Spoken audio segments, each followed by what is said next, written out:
Hello everyone.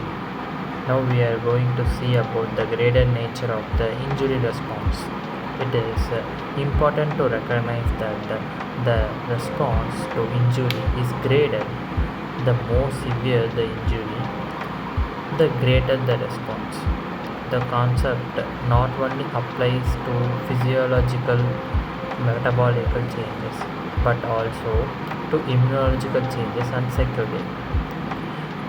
Thus, following elective surgery of intermediate severity, there may be a transient and modest rise in temperature, heart rate, respiratory rate, energy expenditure, and peripheral white cell count.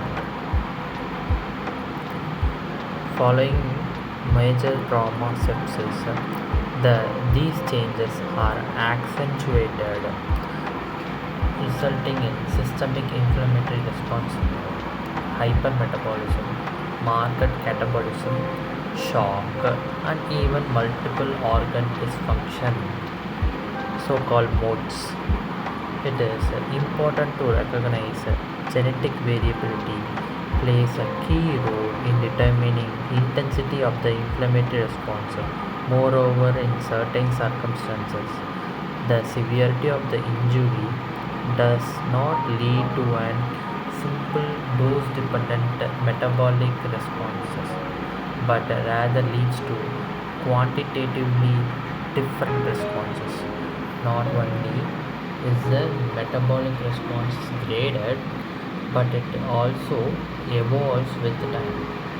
In particular, immunological security of the major injury evolved from a pro-inflammatory state driven primarily by the innate immune system, macrophage, neutrophils, dendritic cells, into compensatory anti-inflammatory response syndrome. So, characterized by suppressed immunity, diminished resistance to infection in patients who develop infective complications. The latter will drive ongoing systemic inflammation, acute phase response, and continued catabolism. So, from the above paragraph, we can clearly say that the injury response is totally based on the intensity of the injury which is caused. So, more the injury, more the response. Minor the injury, minor the response. So here we can also say that it is somewhat based on the cause of the injury. So the major causes like sepsis, then trauma, these will be causing more injury to our body, so there will be more response.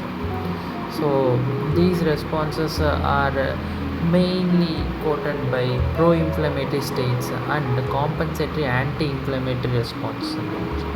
So first, at the time of injury, the body will go towards the pro-inflammatory state, and it will be followed by compensatory anti-inflammatory symptom. So this is a state of suppressed immunity and diminished resistance to infection. It will also lead to infective complications, and systemic inflammations will be more here actually. From the above picture, we can clearly see that major trauma and minor trauma increases the resting metabolic rate. So these two increases, but the minor trauma and major trauma has its own differences, which is obvious.